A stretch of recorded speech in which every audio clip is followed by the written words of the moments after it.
Assalamualaikum warahmatullahi wabarakatuh. Perkenalkan, nama saya Taufik Lihi dengan NIM 22650015. Saya berasal dari kelas A. Oke, untuk video kali ini yaitu video ketiga dan juga tugas ketiga pada mata kuliah kecerdasan buatan. Di sini saya akan mereview 3 jurnal yang berhubungan dengan metode blind search atau heuristic search.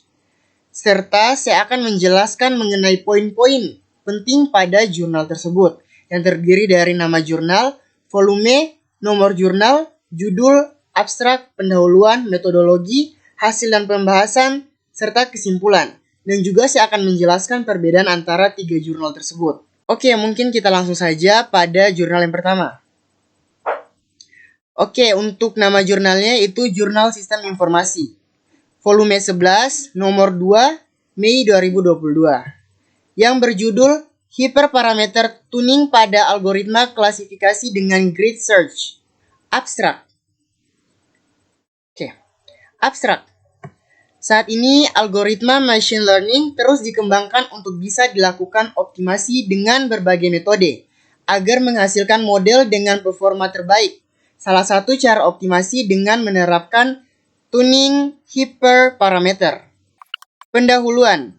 Saat ini machine learning menjadi topik pembahasan terhangat karena dengan data, sebuah model yang telah diprogram secara eksplisit mampu untuk belajar dan membangun model prediksi secara otomatis.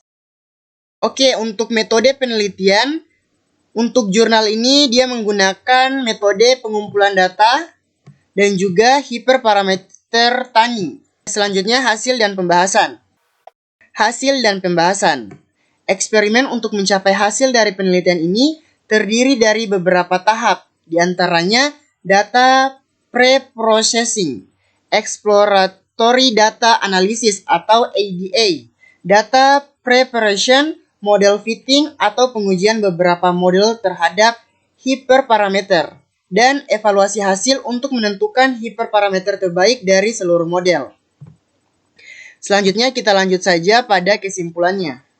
Kesimpulan, berdasarkan penelitian yang dilakukan menggunakan dataset UCI, PIMA Indian Diabetes, dapat disimpulkan bahwa optimasi dengan tuning hiperparameter menggunakan grid search terhadap model machine learning membuat proses pemilihan model menjadi lebih mudah.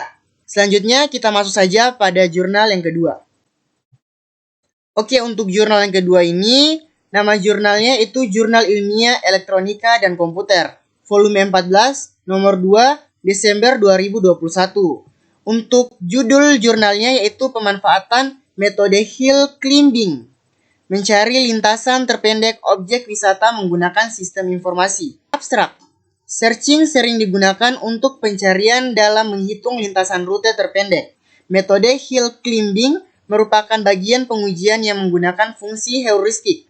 Permasalahan yang sering dijumpai berupa salah perhitungan dalam menghitung jarak, sehingga memerlukan jarak tempuh yang jauh, biaya yang banyak, serta memerlukan waktu yang sangat lama. Pendahuluan. Solok merupakan kabupaten kota madya yang terletak di Provinsi Sumatera Barat. Letak kota Solok berada pada ketinggian 329 meter sampai 1458 meter dari atas permukaan laut, sehingga menjadikan kota Solok memiliki suhu dingin serta pemandangan yang sangat indah. Selain itu, kota Solok dijuluki sebagai kota yang menghasilkan beras yang sangat terkenal. Selanjutnya kita masuk pada metodologi penelitian. Metodologi penelitian adalah sebuah proses penelitian yang dilakukan secara sistematis mulai dari awal sampai akhir sehingga mendapatkan hasil yang diharapkan. Di sini dapat kita lihat bahwa metode pertama yang digunakan yaitu identifikasi masalah. Selanjutnya analisa, algoritma hill climbing, implementasi, dan juga mendapatkan hasil yaitu rute terpendek. Hasil dan pembahasan. Implementasi metode hill climbing merupakan penentuan jalur terpendek untuk mengunjungi sebuah tempat wisata di kota Solok. Berdasarkan pengolahan data yang sudah dilakukan, maka rute yang harus ditempuh pertama adalah rute terpendek, yaitu rumah pohon Laing Park Air Terjun untuk ke kota Solok. Untuk kesimpulannya, di sini implementasi dari sistem informasi menggunakan sistem jalur terpendek dapat dijadikan sebagai media informasi bagi pengunjung, serta menghasilkan manfaat bagi wisatawan yang ingin mengunjungi kota Solok. Oke, mungkin kita masuk saja pada jurnal yang ketiga. Oke, nama jurnalnya yaitu Kumpulan Jurnal Ilmu Komputer, KLIK, volume 9, nomor 2, tahun 2022, yang berjudul Hyperparameter Tuning pada XGBoost untuk prediksi keberlangsungan hidup pasien gagal jantung. Abstrak.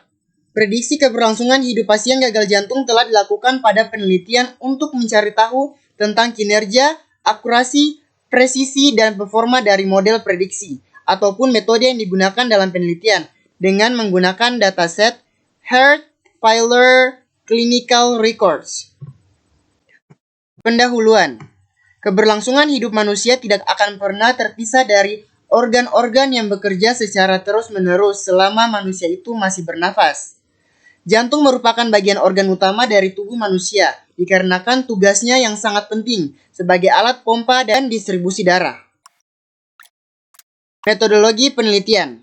Metodologi yang digunakan pada jurnal ini antara lain pengumpulan data, pre-processing, dan juga modeling. Hasil dan pembahasan. Klasifikasi dilakukan dengan melibatkan seluruh dataset Heart-Failure Clinical Records. Model XGBoost yang digunakan menggunakan hiperparameter default berdasarkan tabel 2. Model dilatih menggunakan data training lalu dievaluasi menggunakan data testing. Adapun hasil kinerja tabel yang dihasilkan model XGBoost tanpa hiperparameter tuning disajikan pada tabel 3. Di sini dapat kita lihat hasilnya pada tabel 3. Kesimpulan. Penelitian ini menyajikan efek hiperparameter tuning pada XGBoost untuk menangani ketidakseimbangan kelas pada dataset Heart-Failure Clinical Records. Hiperparameter terbaik diidentifikasi menggunakan random search, three-person estimator, dan grid search. Oke, mungkin saya akan menjelaskan perbedaan antara ketiga jurnal yang saya jelaskan. Perbedaannya itu dapat kita lihat pada nama jurnal, judul jurnal yang diambil, serta permasalahan apa yang diangkat oleh penulis sehingga dia dapat menulis jurnal tersebut, serta metodologi apa yang digunakan. Misalnya pada jurnal yang ketiga ini, dia mengambil permasalahan pasien yang gagal jantung. Untuk jurnal yang kedua, yaitu mencari lintasan terpendek objek wisata. Sedangkan untuk jurnal yang pertama, dia mengambil permasalahan algoritma klasifikasi dengan grid search. Jadi setiap jurnal itu mempunyai permasalahan tersendiri dan juga metodologi yang digunakan, yang berbeda-beda tentunya. Oke, mungkin itu saja dari saya yang dapat saya sampaikan. Mohon maaf bila ada kata-kata yang salah. Billahi taufik wal hidayah. Wassalamualaikum warahmatullahi wabarakatuh.